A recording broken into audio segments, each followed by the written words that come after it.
Hello students, स्वागत है आप सभी का आपके अपने इस ब्यूटीफुल चैनल CSP इंस्टीट्यूट पाउटा में। तो इससे लास्ट लेक्चर में अपन ने डिस्कस किया था इंट्रोडक्शन ऑफ स्फेरिकल मिरर और उसमें अपन ने कुछ टर्म्स के बारे में भी जाना था। यानी स्फेरिकल मिरर के लिए फोकस क्या होता है, फोकल लेंथ क्या होती है, रेडियस ऑफ कर्वेचर क्या होता है, अपर्चर क्या होता है, पोल्स क्या होता है। मैंने सारी चीजें आपको ये एक डायग्राम से समझाई थी, पर मैंने उस टाइम पर आपको डेफिनेशंस नोट करके नहीं दी थी। आज मैं आपको सारी डेफिनेशंस यहाँ पर बताने वाला हूँ बच्चों, समझा भी दूंगा और लिखता भी जाऊंगा। तो देखिए आप ऐसे कैसे नोट करते भी चलिए और समझते भी चलिए। पोल के बारे में जरा क्या कहा था अपन ने, the geometrical centre point of the geometrical centre point of spherical mirror. किसी स्फेरिकल मिरर का जो ज्योमेट्रिकल सेंटर पॉइंट होता है वो क्या कहलाता है बच्चों, उसका पोल कहलाता है। And it is denoted by P। ठीक है, किसी भी स्फेरिकल मिरर के ज्योमेट्रिकल सेंटर पॉइंट को उसका पोल कहते हैं और इसको किससे डिनोट करते हैं बच्चों, P से डिनोट करते हैं। अच्छा बच्चों, सेकंड पार्ट था अपना, सेकंड बात थी अपर्चर की।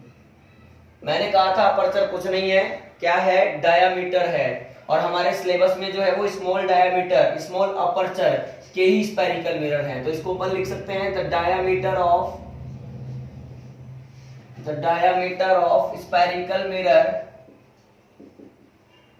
Spherical mirror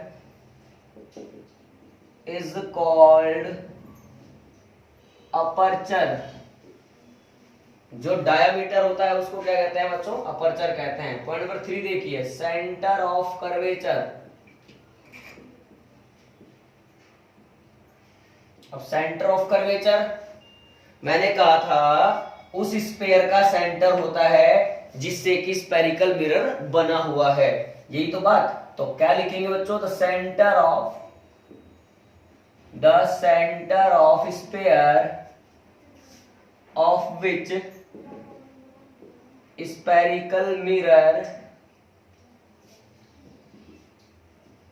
is a part।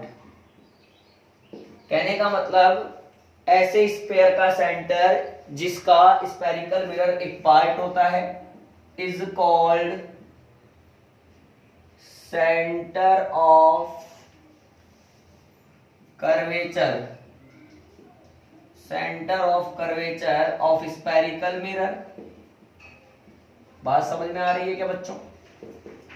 और इसको किससे डिनोट किया था अपन ने बच्चों, C से। It is denoted by C। किसी को फिर भी कोई डाउट है इससे पिछले वीडियो में देखें आप, अच्छे से समझ में आएगा। अच्छा, मैंने एक बात बताई थी बच्चों सेंटर ऑफ कर्वेचर के मामले में। मैंने कहा था कि अगर जैसे ये मैंने कॉन्वेक्स मिरर ले लिया, अंदर पॉलिश कर दी तो ठीक है, मैंने कहा था अगर स्फेरिकल मिरर के किसी भी पॉइंट पर नॉर्मल ड्रॉ किया जाए, इस पर मैंने नॉर्मल ड्रॉ करा, तो नॉर्मल जो ड्रॉ करते हैं वो हमेशा कहां से पास होता है, सेंटर ऑफ कर्वेचर से। तो ये बात दिमाग में रखेंगे, normal to any point of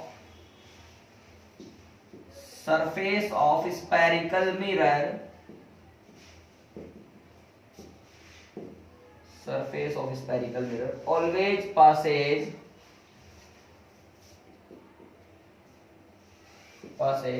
through the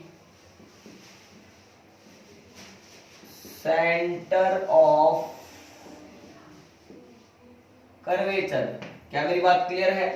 point number 4 देखिए बच्चों, radius of curvature.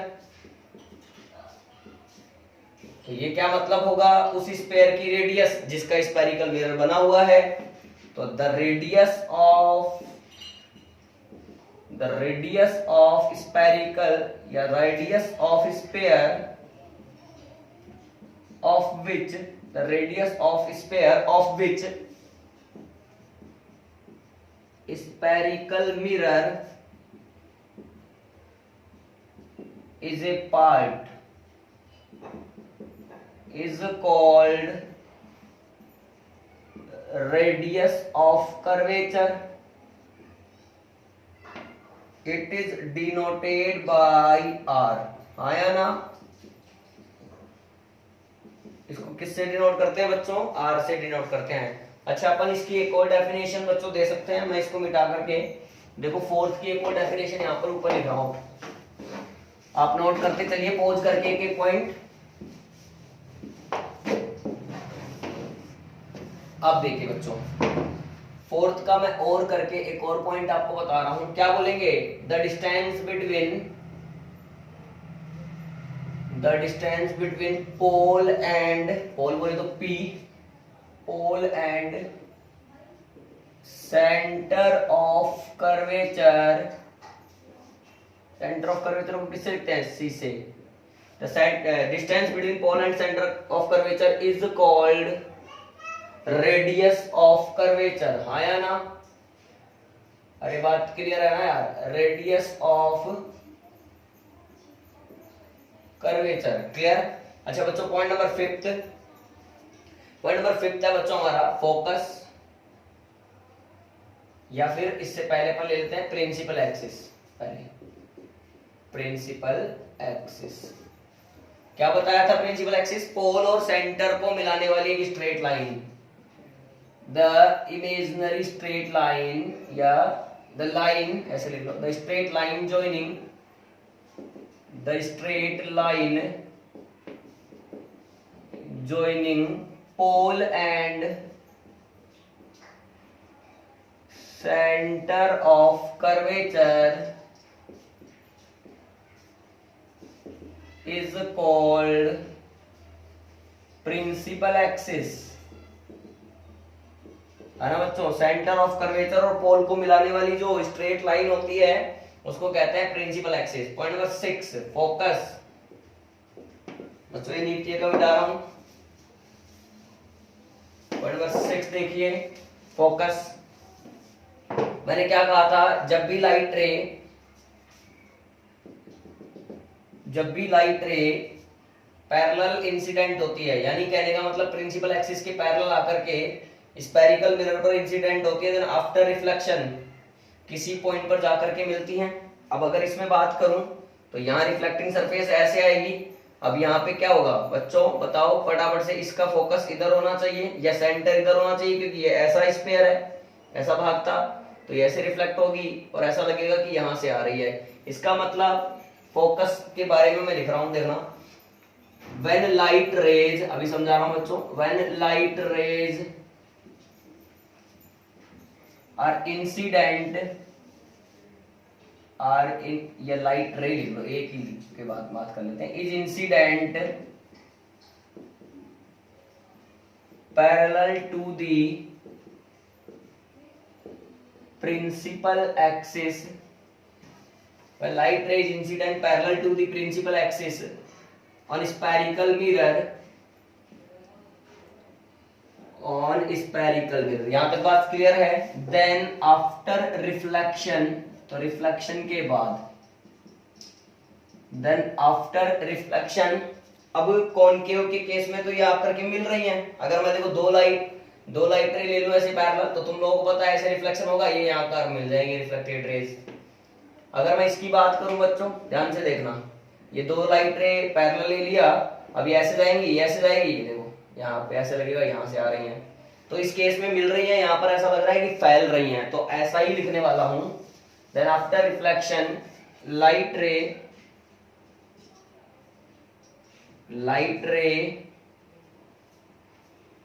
Actually meet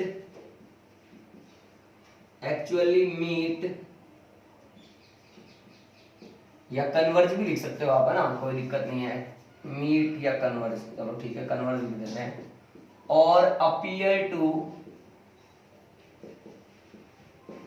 diverge.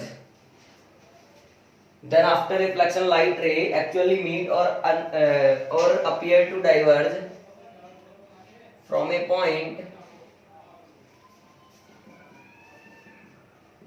then this point is called focus। तो इस पॉइंट को ही क्या कहते हैं बच्चों? फोकस कहते हैं। It is denoted by capital F. इतनी बात आप लोगों को क्लियर है? नेक्स्ट हमारा आता है बच्चों, लास्ट है फोकल लेंथ। इस टर्म्स में लास्ट है ये टॉपिक, फोकल लेंथ, पोल और फोकस के बीच की डिस्टेंस। तो the distance between pole and focus is called focal length. It is denoted by small f. क्या मेरी बात यहां तक आप लोगों को क्लियर है? तो इस तरह से कुछ टर्म्स होती हैं बच्चों स्फेरिकल मिरर से रिलेटेड। ये 7 टर्म्स हैं। इन 7 टर्म्स के बारे में पिछले वीडियो में अपन ने पूरा डायग्राम से समझा भी था और आज अपन ने इनकी डेफिनेशंस भी नोट कर लिए हैं। क्लियर है? अच्छा, अब इससे आगे हम लोग बढ़ना चाहते हैं बच्चों। बहुत सारे स्टूडेंट्स को ये डाउट रहता है कि सर कब हम लोगों को इमेज की डिस्टेंस पॉजिटिव लेनी है, कब ऑब्जेक्ट की डिस्टेंस पॉजिटिव लेनी है, कब फोकल लेंथ को पॉजिटिव लेना है, कब नेगेटिव लेना है। कुल मिलाकर के साइन कन्वेंशन की बात में बच्चों को कुछ ज्यादा ही डाउट्स रहते हैं। तो आज मैं आपको साइन कन्वेंशन का बच्चों रामबाण टॉनिक बताने जा रहा हूं। क्या बताने जा रहा हूं बच्चों? रामबाण टॉनिक। अब आप इसको ध्यान रखें, ध्यान से देखना बच्चों। अगर किसी बच्चे को मैथ का क्वाड्रेटिक सिस्टम आता है, मतलब क्वाड्रेंट सिस्टम आता है इस तरह से, ये देखो आप, इस तरह से आता है सबको, देखना समझना बच्चों, मैं समझा रहा हूं अच्छे से। ये देखिए आप, मान लीजिए कि ये आपका मिरर है। क्या है? ये आपका मिरर है, ठीक है। ये स्फेरिकल मिरर बता रहा हूं बच्चों में, sign convention for spherical mirror. मैं स्फेरिकल मिरर की ही बात कर रहा हूं, उसी में आप यूज करेंगे ये सब चीजें, ठीक है ना। ये आपका स्फेरिकल मिरर मान लो मैंने ऐसा बना दिया है, कोई दिक्कत नहीं है, ठीक है। उसके लिए प्रिंसिपल एक्सिस है, तो ये geometrical centre point is called pole. Clear? अच्छा, ये लाइन क्या है बच्चों? प्रिंसिपल एक्सिस है। ओके, अब ध्यान से समझना मेरी बातें। आपको मैं साइन कन्वेंशन समझा रहा हूं कि कब कौन सी डिस्टेंस पॉजिटिव लेते हैं, कब कौन सी डिस्टेंस नेगेटिव लेते हैं। मुझे कुछ नहीं आता, मुझे इतना दिख रहा है कि सर इसको मैं एक्स एक्सिस मान लूं, ये है नहीं, हम समझने के लिए ऐसा कर रहे हैं। इसको मैं एक्स एक्सिस मान लूं और सर इसको मैं वाई एक्सिस मान लूं। अगर मैं इसको एक्स एक्सिस मानता हूं तो सर ये प्लस का एक्स एक्सिस है, बिल्कुल करेक्ट बात है। ये सर माइनस का एक्स एक्सिस है, सर ये ऊपर है तो ये प्लस का वाई है और ये नीचे है तो ये माइनस का वाई है। इतनी बात समझ में आती है, ठीक। अब मान लीजिए कि लाइट रे जो इंसिडेंट हो रही है वो इस तरफ हो रही है, तो ये इंसिडेंट रे की डायरेक्शन है। मिरर पर आ गई लाइट रे। अब पॉइंट समझना, 3 पॉइंट में सारी बातें निपटा दूंगा बच्चों। पहली बात, all distances are measured from the pole, यानी सभी दूरियां, सारी डिस्टेंसेज कहां से मापी जाती हैं, कहां से मेजर की जाती हैं? पोल से। तो फर्स्ट पॉइंट हमारा इसमें हो जाएगा, पहले ये बनाना है फिर पॉइंट नोट करने हैं, लेकिन अभी केवल समझना है, बाद में बनाएंगे आप पूरा नोट होने के बाद। ऑल डिस्टेंसेज आर मेजर्ड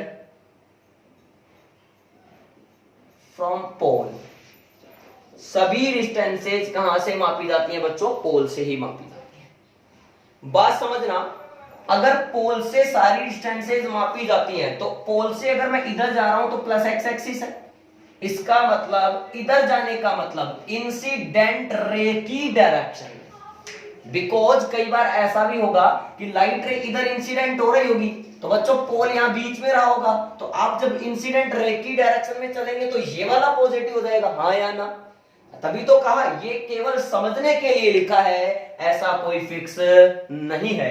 तो बात समझो, अगर हम इधर जा रहे हैं तो according to this structure we can say that कि distance along the direction of incident ray is taken as positive and opposite to the direction of incident ray is taken as negative। तो बात समझना, incident ray की direction में जो भी distance measure होती है, डिस्टेंसेस मेजर्ड, ध्यान से देखो, आप नोट्स बना सकते हैं बच्चों accurate. Distances measured in the direction of in the direction of incident ray are positive but in opposite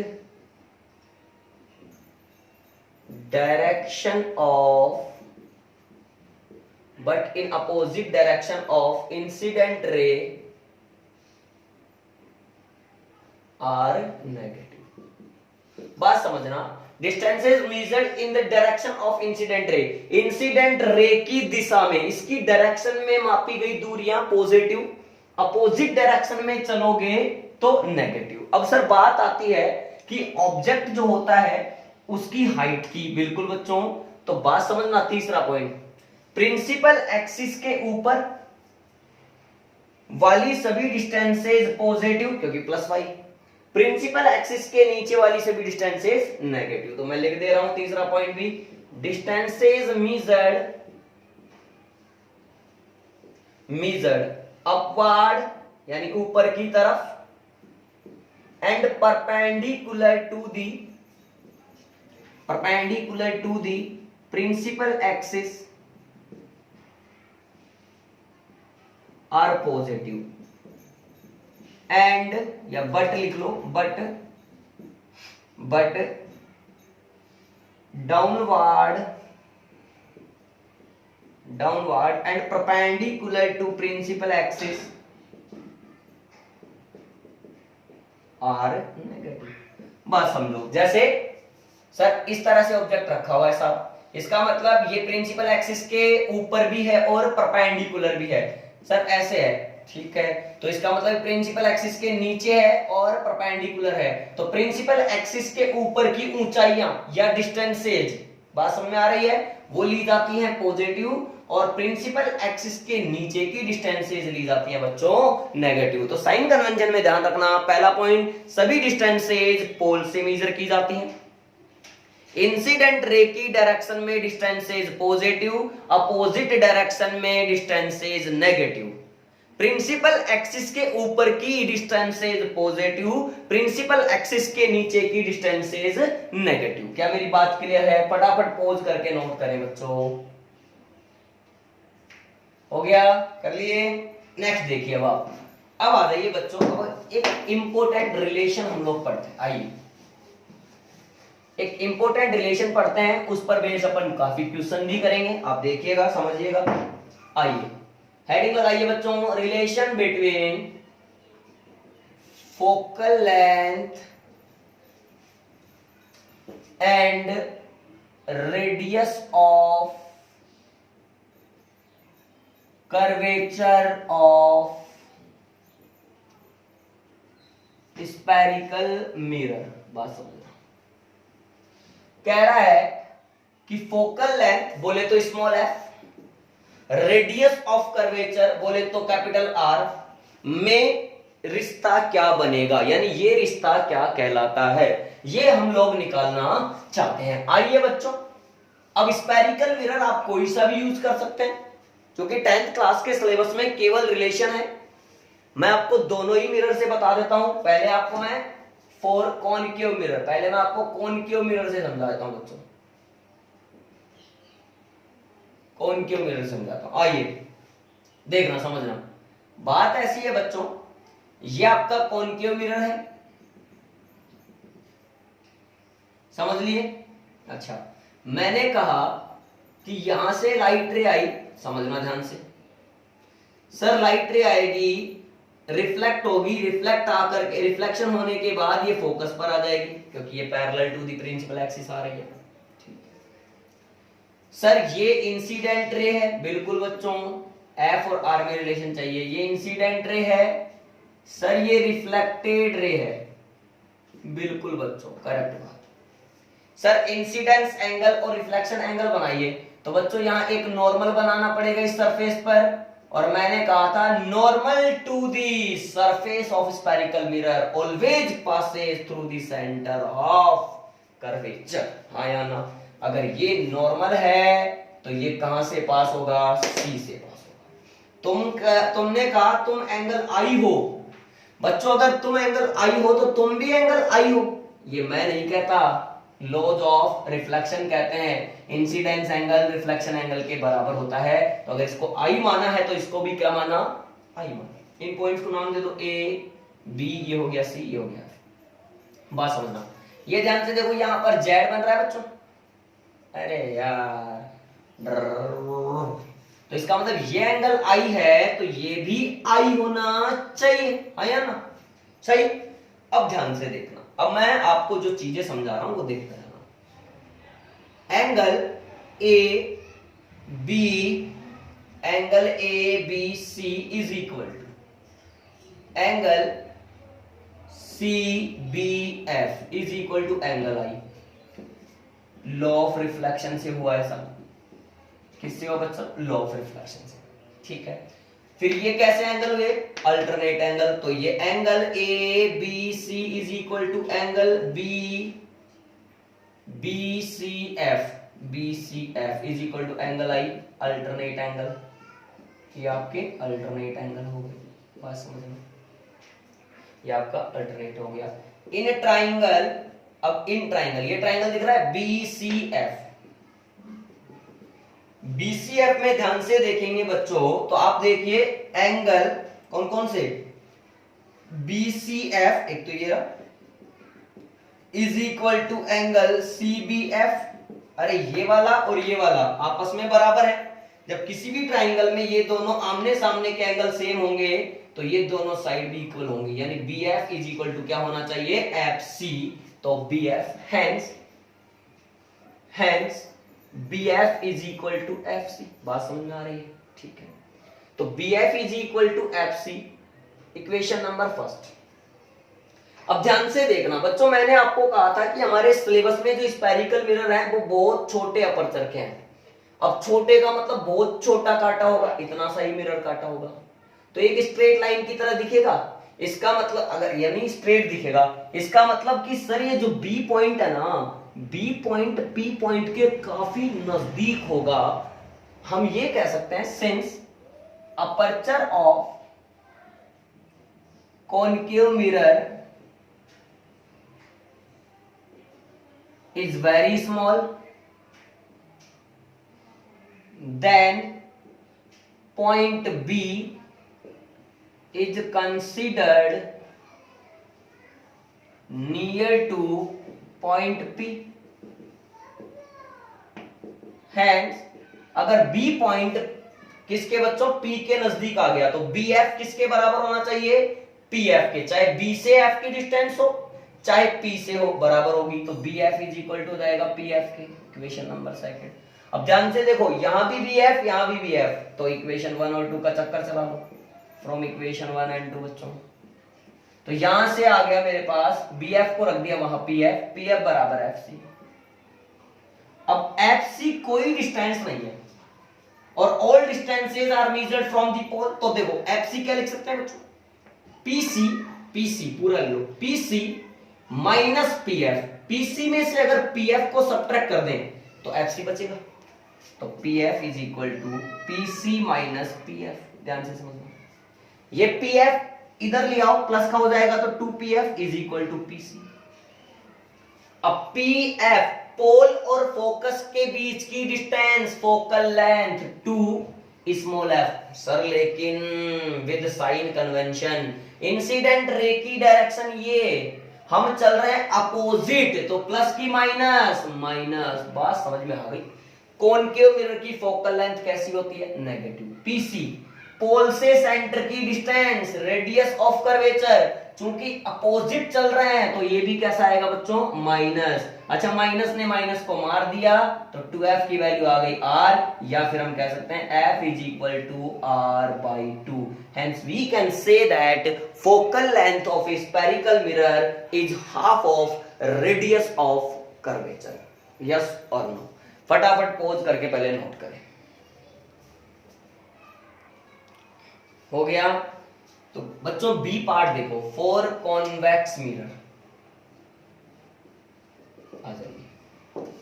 ज्यादा कुछ नहीं, देखो समझना, बात समझना बच्चों। आप मिटाकर नहीं कर पाएंगे, आपको वापस बी पॉइंट लगाना पड़ेगा और फिर नोट करना पड़ेगा। ये कॉन्वेक्स मिरर, ये पोल है, ठीक है। लाइट रे आई, छपाए, रिफ्लेक्शन हुआ, यूं चली गई। ऐसा लगेगा कहां से आ रही? फोकस से आ रही। तुमने कहा सर क्या बनाओ? नॉर्मल बनाओ। कहां से पास होगा? सी से पास होगा। तुम आई हो तो तुम भी आई हो, मैं नहीं कहता, कौन कहता? लॉज ऑफ रिफ्लेक्शन कहता, ठीक है। इसको ए पॉइंट बोला, इसको बी पॉइंट बोला, इसको एन बोल दिया, इसको भी चलो कुछ भी डी बोल दिया, बात समझा, इसको डी बोल दिया, ठीक है। अच्छा आ जाइए, अब ध्यान से देखो, अगर तुम आई हो तो तुम भी आई हो, करस्पॉन्डिंग एंगल, सही ना यार? अरे यार ये एंगल और ये एंगल बराबर होगा कि नहीं होगा? बस वही चीज है। अच्छा ये एंगल और ये एंगल भी बराबर होगा, कौन सा? वर्टिकल अपोजिट, है ना? आई, हो गया काम। अब देखो ध्यान से, अब क्या करेंगे? एंगल ए बी, अब नाम चेंज होंगे बस, और कुछ नहीं है। एंगल्स के नाम चेंज होंगे बच्चों। देखो angle A B N, angle A B N is equal to angle, ध्यान से देखो, N B D is equal to angle I. किस वजह से? लॉ ऑफ रिफ्लेक्शन की वजह से, ठीक है। अच्छा उसके अलावा ये दोनों करस्पॉन्डिंग लिख लो, angle A B N is equal to angle, ये कौन सा हो गया बच्चों? बी सी एफ कह दो इसको, angle B C F is equal to angle I. ये हो गए अपने करस्पॉन्डिंग एंगल, ठीक है। चीजें बदलेंगी थोड़ी बहुत, बाकी देखो तरीका वही है, समझना। उसके अलावा बच्चों सर ये दोनों वर्टिकल अपोजिट, तो एंगल, ध्यान से देखो, N B D, N B D, सही ना यार? एन बी डी बिल्कुल सही, is equal to F B C, F B C या सी बी एफ, कुछ भी कहते हैं, angle C B F is equal to angle I, क्या बोलेंगे? वर्टिकल अपोजिट, ठीक है क्या? वापस आ जाओ, in triangle B C F, वापस उसी ट्राइंगल में बात करते हैं बच्चों। ये दोनों एंगल सेम है ना, आमने सामने के, तो दोनों साइड बी एफ और एफ सी आपस में क्या होंगी? इक्वल होंगी। तो पहले अपन एंगल सेम करो, angle C B F is equal to angle B C F, angle C B F is equal to angle B C F, hence B F बराबर एफ सी। तो अपर्चर अगर छोटा है तो बी को P के नजदीक माना, तो बी एफ बराबर पी एफ, तो पी एफ बराबर एफ सी, क्लियर। वापस से P F as it is, F C को वही लिख सकते हैं बच्चों, P C minus P F, समझ में आ रहा है? टू पी एफ बराबर पी सी। अब अच्छी बात यह है कि यहाँ पर साइन कन्वेंशन जब यूज करोगे आप, तो इंसिडेंट रे ये है, तो इंसिडेंट रे की डायरेक्शन में डिस्टेंस मेजर कर रहे हैं, तो प्लस का एफ आएगा, ये प्लस का आर आएगा, प्लस से कोई मतलब नहीं है, तो एफ की वैल्यू वही आर बाई 2 आ गई है। यानी समझ में ये आ रहा है कि सर स्फेरिकल मिरर के लिए एफ जो होता है वो आर का जस्ट आधा होता है। और साथ में अच्छा ये भी पता चला कि कॉनकेव मिरर के लिए F and R will be negative and convex mirror के लिए F and R will be positive. I hope बच्चों आज आपको ये वीडियो काफी पसंद आया होगा और सारे कॉन्सेप्ट आपके क्लियर हो गए होंगे। फिर भी अगर कोई डाउट रहता है तो मुझे कमेंट करके आप जरूर बताएं, और अगर वीडियो पसंद आया तो इसको लाइक करें और बच्चों इसको ज्यादा से ज्यादा शेयर करें और हमारे चैनल को सब्सक्राइब करना बिल्कुल भी ना भूलें। Thank you.